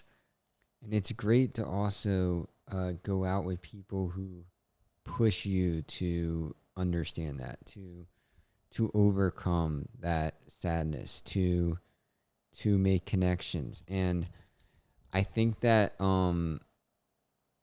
at the end of the day, like, you just need to talk to more people. Like, that's how you get over like depression like this is like, you talk to people and you maybe talk about deeper things with people. Even this is why therapists exist, I guess. It's because, we have a desire to talk about our struggles like that. We have a desire to talk about our deepest, darkest feelings. And when you don't talk about them, you just bottle them up, and they're just there, like, perpetually. And it's hard to get rid of them. Well, they're screaming, they're sitting there, they're scratching at the surface, and the entire time that you're alive and you're awake, you're just pretending that they're not there if you don't have an outlet to get them out within. Exactly. And it sucks when you don't have that outlet, because that's when the loneliness sets in. If you don't feel that you have anybody to talk to someone about, and that's when depression gets really bad and anxiety gets really bad, is you feel that you have the people to talk to, but you don't want to feel like you're a burden. And when you feel like you're a burden, and if you talk to these people about your true emotions, they're not going to take you seriously and they're going to laugh at you, you feel like you are nothing. And that is when depression and anxiety can get too loud. And I think that's when most people consider suicide, honestly, because you have truly no one to talk to. It's hard to not feel like a burden to some degree, because, I think just like naturally, I expect people to, not really want to care, but they do. And that's the thing, is that, like, I could go, like, talk to my friend about, like, I'm depressed, like, help me out. And they would, like, there's like a fucking like 1% chance that they would be like, you're depressed, like, loser, goober, like, go do some push-ups. Why don't you just fucking kill yourself, dude? Like, that would solve the issue. Jesus. And it's like, because most people are genuinely empathetic, and it's like, we just gotta understand that, like, that empathy that we feel, that those feelings that we feel, so many other people feel them. What do you think about the desire for perfection on social media? What do you think that does to you in specific? I think I see people on social media, and it just, like, I compare myself to them, and I don't think I'm unique for doing that. I think everybody does that. And I think that it makes you feel like you're like on the lower echelon of something. And that's tough, because when you feel like you are, like, let's say, in the lowest 20% of something, you feel horrible. You're like, how can I fix this? But it's just like, see, you could be in the lower 20% of something. Like, I don't know, like, let's say you're in like the lower 20% of like height for men. It's like, yeah, that could be true, but like, why are you gonna let it like bother you? It's like, and also, social media like just like blows everything out of proportion. So like, if you're like, damn, like everybody I see on Instagram is like hotter than me, it's like, yeah, why don't you just like fucking like go on a subreddit and like be like, let's look at these people. Like, compare yourself to people below you, honestly. Make yourself feel better. Yeah, I agree. Gas yourself up. I've looked at some subreddits before. I remember I was talking to my one friend. I don't know if we'll care about being name dropped, but I was talking to my one friend, Ryan, and he loves looking at subreddits of just incels and all that stuff, and so do I. It's probably therapeutic. Well, it absolutely is, and I talked about the last podcast that I wrote about the incel paper, but I remember I was looking at r/small dick problems, and that was the most numbing, just awful reading experience I've ever had in my life. And it would be, I'm 6 foot, and okay, this was really funny, but it would be like, I'm 6'1", I'm black, and I'm jacked, but I have a really small penis, and it's really funny because the guys will say, on society and social media, black guys are obviously portrayed to have larger penises, so they expect when I have sex with them, I'm just going to pull out this 8-inch cock, and then I just pull out this 2-inch penis. And it's you're reading that, and you're just like, oh, my God. Not even these poor people, but, God, these people just put themselves in such a small box, and it's just so sad. It's so upsetting. And then you'll see these guys, and they say, I have a date with a girl in a week, and I'm really excited to see her. She's a 9 on the scale, but my penis is only 2.5 inches long, and she's in a sorority, and I know if I have sex with her, she's gonna tell all of her friends. And I know it because that's just how college is, and all of the guys in the comments are just like, dude, just don't have sex with her, bro. Just try to date her and then marry her so she doesn't have a choice other than to stay with you once she sees your penis.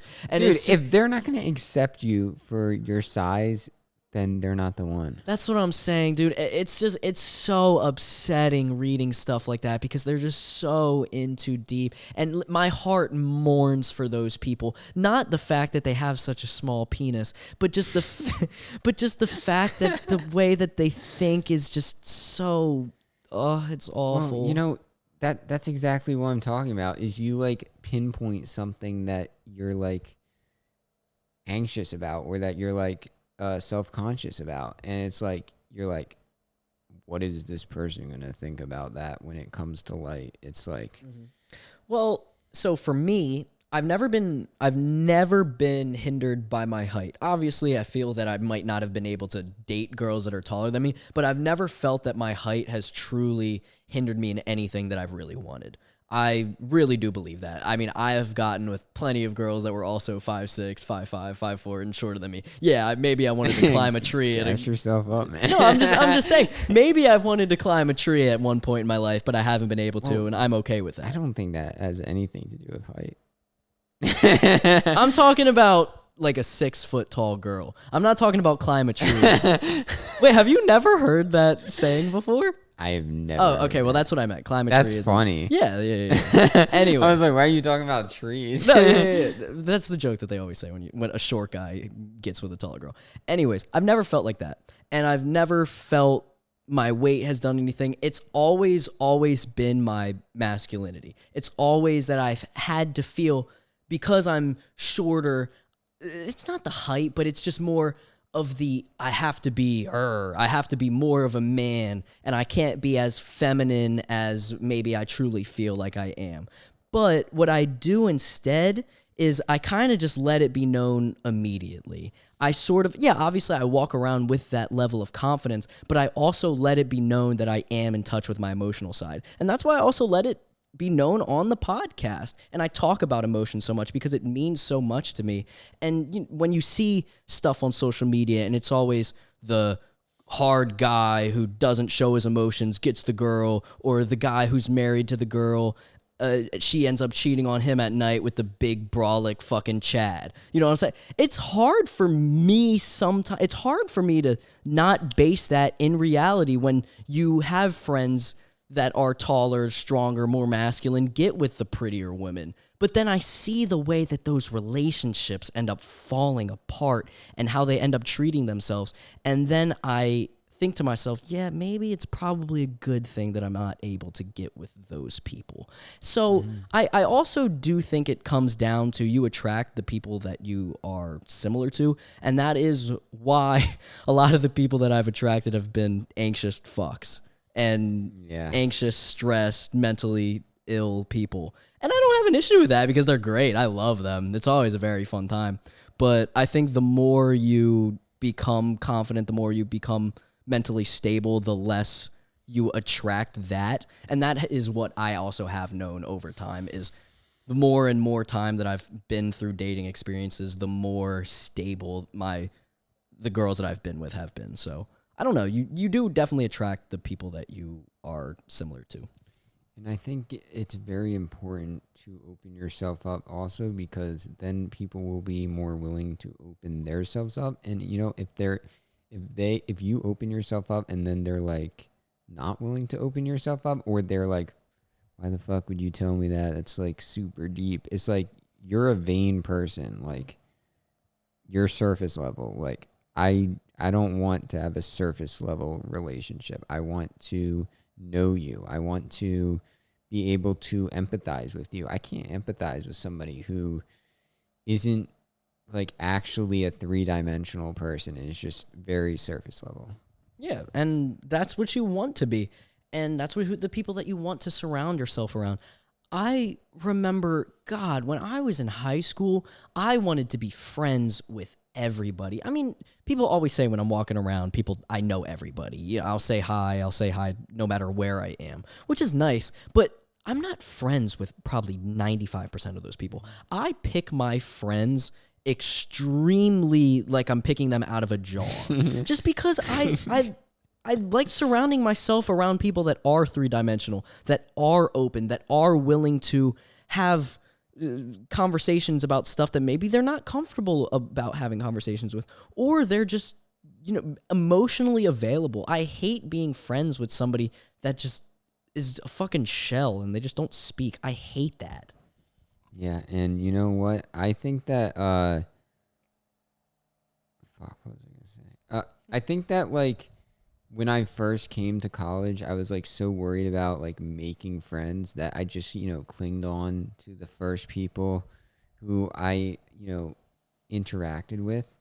And I was just like I don't care like who these people are. I just want like friends here. And I'm not saying that like that was a bad decision, because those people I'm still friends with them today, and I still live with them. And it's like, but to some degree it's also like some of these people I am more surface level with. And it's like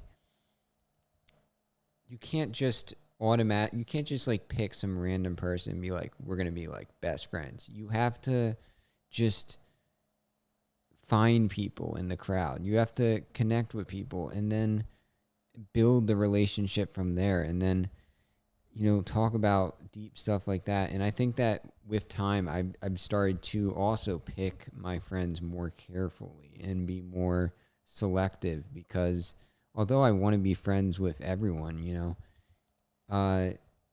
it's not healthy to be friends. It's not healthy to be acquaintances with like everyone and not have like super close friends. And I also think about the fact that like you're more willing to be hurt if you have a lot of friends, because if you have so many friends but none of them are like super close, you're gonna try and like attach yourself to some of them, and they might not want to attach themselves to you. Or also like the more people the more opportunities for, and this is something that I've often thought about, is like there's more opportunities for heartbreak. And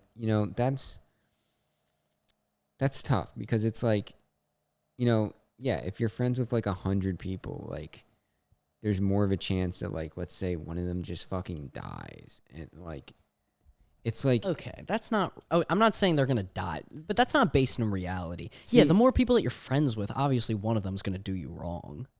Yeah, but dies is a wrong way of thinking of it. Okay, yeah.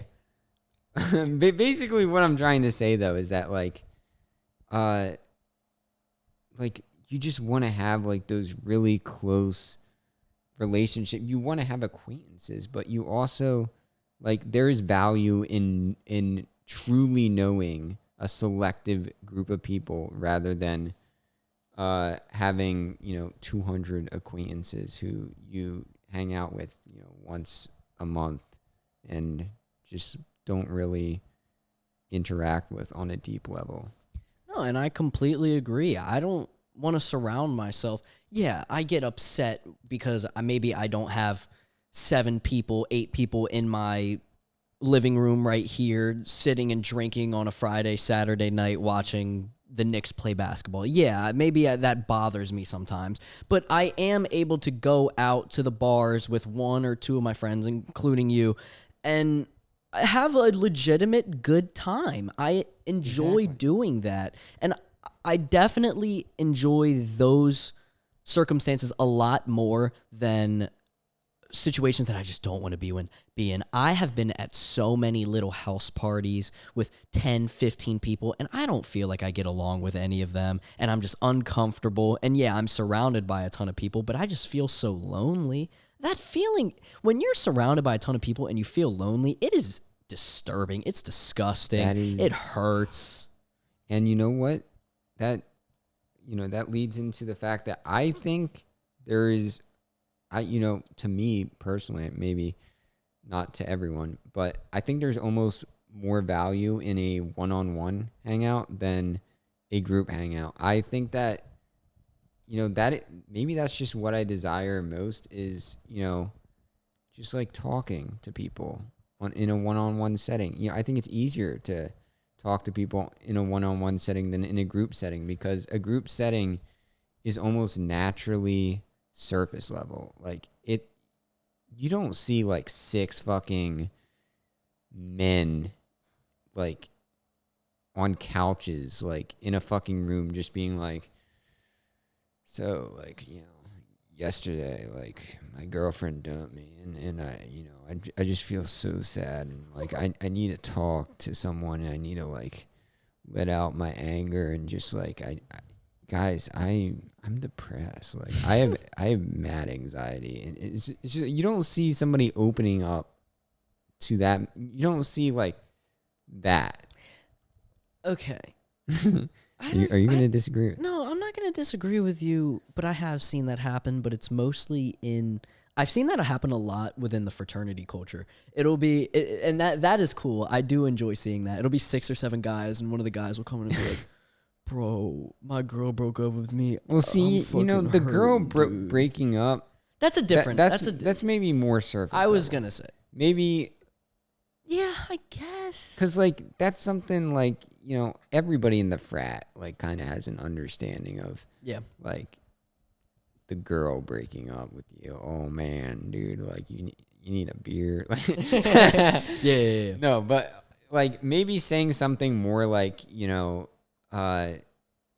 something really more personal is, like, I'm feeling, like, judged by everyone, and I feel like people are, like, making fun of me behind my back, and it's just, I cried, like saying I cried, stuff like that. It's hard to do that in a group setting. I feel like it's easier to just pick somebody who you're really close with and be like, this is how I'm feeling, and they can relate to you.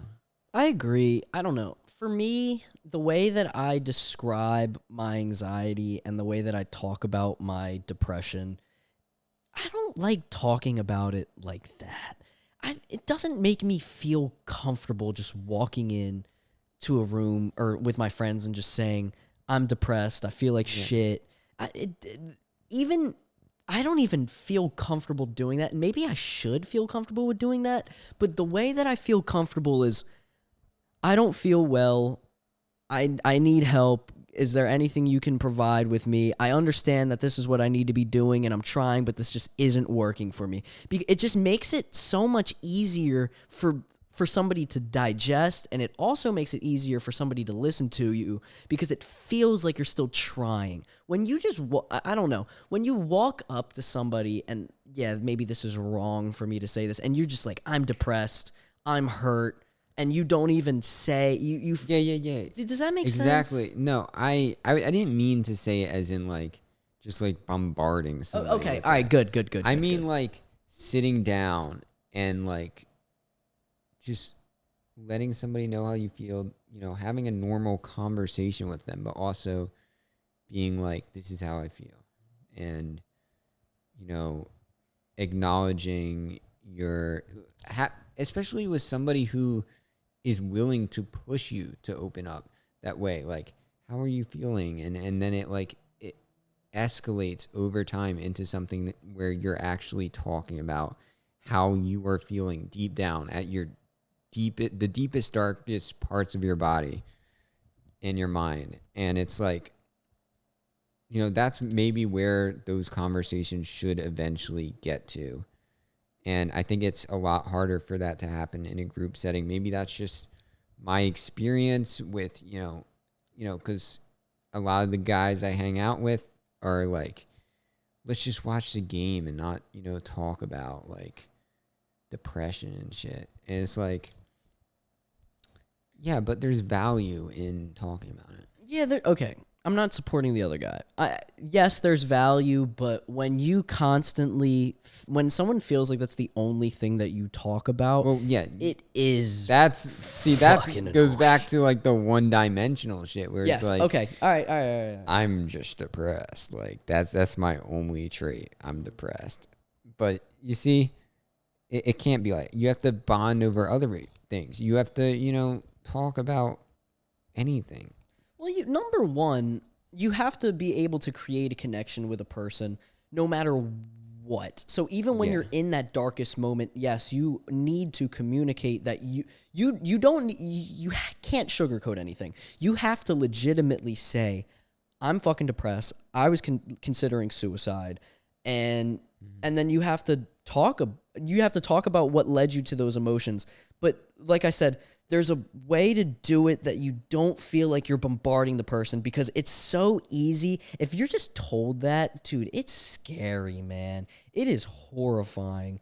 And that's when, now I wouldn't do this, but that's when I feel like a lot of people might not necessarily not take you seriously, but they don't know how to connect to you because you're not able to visualize it for them. And that's what I feel like most people need to do. What do you want to talk about other than mental health? Because I feel that we've talked about that for maybe an hour. Yeah, maybe there's something lighter we can touch. I mean, on. it's not that I mind talking about it. I don't it's mind just either. I feel that I don't know. There's deeper. What else are you interested in other than the mental? Because I love talking about the mental health stuff. Yeah, I know. You could just talk about it forever. Yeah, absolutely. That's the issue with it. Yeah, exactly. I can sit here and say, well, yeah, earlier today I was sitting there and I was looking at my phone and I just kept looking at it and I wanted her to text me back. And, but it has been so long. No, I'm not going to fucking do that. Dude, I'll tell you what. Like the other day when you were like, yeah, I delete like my Instagram, my Snapchat all the time, and then I re-download that. I was like, first of all, why the fuck are you like deleting them and then re-downloading? That defeats the fucking purpose. No, it doesn't. So what I did is I deleted my Snapchat just straight up. I was like, Good for you. I'm not re-downloading it. And, Instagram's coming at some point. It is coming. Its days are numbered. But, honestly, the only social media that I, am not like trying to delete right now is Letterboxd. I fuck with Letterboxd. Oh no, there's no way you're catching me deleting Letterboxd. But Letterboxd is good for my mental Well, that's health. what I'm saying. Letterboxd is good for the mental health. You look at something and it lets you know if you want to watch it. Yeah, there's no pictures of like jacked guys with their shirts off and being like, It's not for me. It's not even the jacked guys. It's just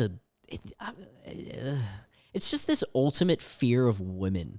It's I don't. That's what it is for me. What do you mean by that? Like you see like a very hot girl on Instagram and you're like, what can I do about this? It's not what can I do about this? It's just I don't feel that I'm good enough. I don't feel that I'm enough. Well, you shouldn't be like, am I good enough for some random fucking girl? No, I understand that, but you're that talking happens. About like your friends no, but that happens within relationships that for you're me. longing for. Yes, well, longing is the wrong word, but that I want. If I find a girl at a bar and I think she's extremely pretty, is that long? Okay, well then it's longing. But if I find a girl that's really pretty, I think, in my opinion, I'm just like, yeah, she's too pretty for how I vision myself. Well, I do the same thing. Like, I don't want to do that. I want to be confident and not care enough about my looks or my personality or my masculinity. But I do, and it sucks, but that is my reality. And I'm trying to work on it, which is all you can do. Which is all you can do, and I'm not mad at myself. What am I supposed to be mad at myself for trying? For even just going up and having these conversations with them? Fuck no, I'm not going to be mad at that. I'm actually beyond proud of myself. what time is it, by the way? Let me take a check. Let me take a look. I know we started at... It is 8:26, so we probably should drop this off a little soon. Yeah, let's... a little Soonington Coat Factory. I'm also starving. Wait, we gotta like do a Wawa run or something. Yeah, we do have to do a Wawa run. My head is starting to get fucking heavy. Just because... Yeah, does that happen to you when you get hungry? We're gonna be late to fucking karaoke night. Yeah, I know. Because we gotta pick up my friend, too. Oh, God. Wait, where does he live? He lives near me. Okay. All right. Shouldn't be that bad of a drive because you could just go the back way. Okay, word. What else do you want to talk about before we finish this off? Oh, my friend just texted me saying, oh, I never switched the podcast posting. So my podcast got uploaded on Apple Podcasts and Spotify, but it didn't get uploaded on YouTube. Okay, so I need to... All right, so I'll promote that it's uploaded on Spotify and Instagram, but I'll post it on YouTube tomorrow. I just want to say, cock and ball torture. CBT. I just want to say, Mom, if you're watching this, I'm sorry. That's it. Whatever. Delete She's that. gonna love cut you. that out. Cut that out. I'm not cutting that out. I'm keeping that in there. You fucking meant it. I'm sorry for no. She loves you. Yeah. Yes, she loves you. She's gonna appreciate every single thing that you said on here. I didn't do like, a oh damn God, thing wrong. No, you didn't. In fact, do nothing wrong. I'm not sorry. Yeah, you shouldn't be. What I'm not fucking sorry about? I'm not leaving. I'm not fucking leaving. But no. All right. So we just hit the 2-hour mark. What are your final closing thoughts? We can probably give it 3 minutes and then talk. Talk about 360 when you're in a mirror. Do you like what you see? Dude, she's fire. Dude, Charlie. Charlie's fire. All right, I'm gonna finish. I love you, Charlie. I'm gonna finish this off with my closing thoughts are: don't be perfect. You don't need to be perfect. I actually wrote something in my notes, and I think I'm gonna delve deeper into it with a podcast that I filmed with Hannah, just because we don't have enough time. But I wrote exactly this. I said, I have a problem with this want and need to be perfect. And if I'm not, then I feel like I'm going to lose everything. If it's on the internet, you have 1,000 tries to do something the right way. So why would I post something if it isn't perfect? That is the fallacy that I put myself into. It's the same way of, if you're not proud of a podcast, or if a musician isn't proud of their music, why wouldn't they post it? But I feel that at the end of the day, I'm not perfect. I know that I'm not that high up within the scale. So I don't think the quality difference matters that much to me. And it shouldn't. It shouldn't have to be perfect as long as it's something that I'm proud of. And if I'm proud of something, I should want to post it. It's not like it's something I have to do. And then I said, I convince myself to not do these things. Okay, so I understand what I'm trying to say. I convince myself that the grass is always greener no matter what. And that's why that's why I think to myself that maybe I shouldn't post those podcasts, or maybe I use the word like too much, because I have these higher standards of myself. I think I mentioned that earlier. I filmed 30 podcasts. I should know that I don't have to use the word like all the time. And then a musician, oh my God, I've made 8 albums before, and I'm not extremely proud of this one. It doesn't matter. If somebody's truly a fan of you, it shouldn't matter at the end of the day if they just don't like one of your albums. And I feel like the reason I feel like that is because of the way that social media portrays things now. If an artist drops a bad album, people automatically will dismiss them. They'll automatically write them off. They'll be like, oh my God, this quarterback had one bad season. They're never going to have another good season again in their lives. And I put that pressure on myself, even though I haven't even made it. I haven't even been successful, that I just decide not to do it. I just decide not even to post the podcast because, I know I can do better. Why would I even do it if I have these high expectations on myself? And yes, it is good to have high expectations of yourself, but that obsession with perfection will stop you from even doing something. And I have such a harmful relationship with that, and I don't like it. And I even do that within my relationships too. And I try to do that, and I've done that with so many of the girls that I've been with or that I've wanted to get with. It'll be like, oh, this girl isn't pretty enough for me to date. I don't like her personality enough. Rather than just going on a date and just enjoying this person for who they are. That doesn't matter.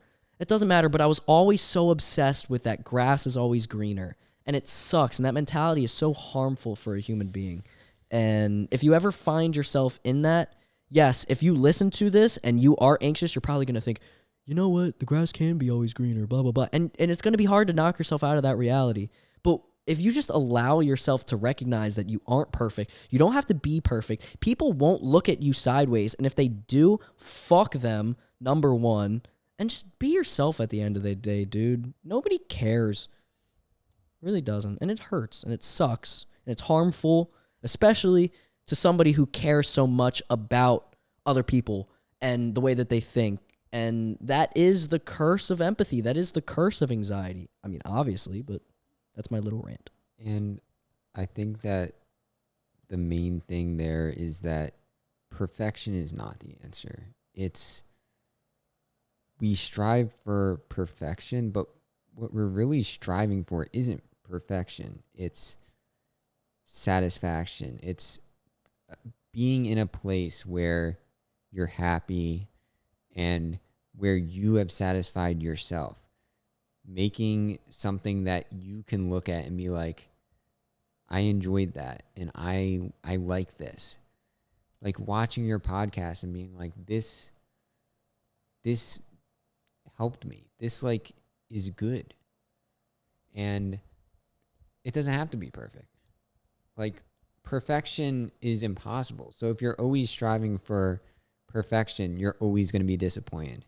You should just throw perfection out the door and just try to do what makes you happy and get to the level. Like obviously you don't want to just put no effort into your art. You don't want it to be bad. Just do it to where it's good and where you enjoy it. I agree. And don't think because you've done something for so long, you hold yourself to higher expectations, because like I said, quality will come with quantity, and you're always going to have your off days. You're always going to have your good days. You can't always strive to be perfect every time.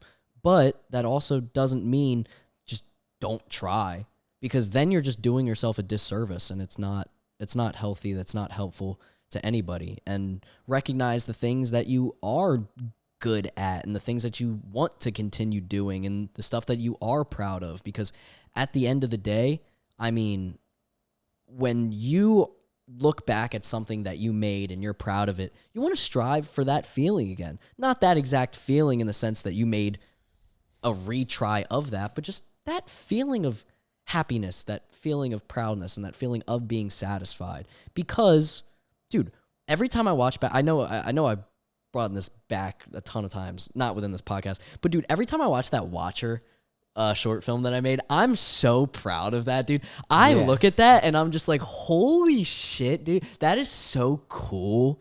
It's not the greatest thing ever. It's not the whateverest thing ever, but every time I watch that, I'm just like, damn, dude, that is creepy. And I just think I made that.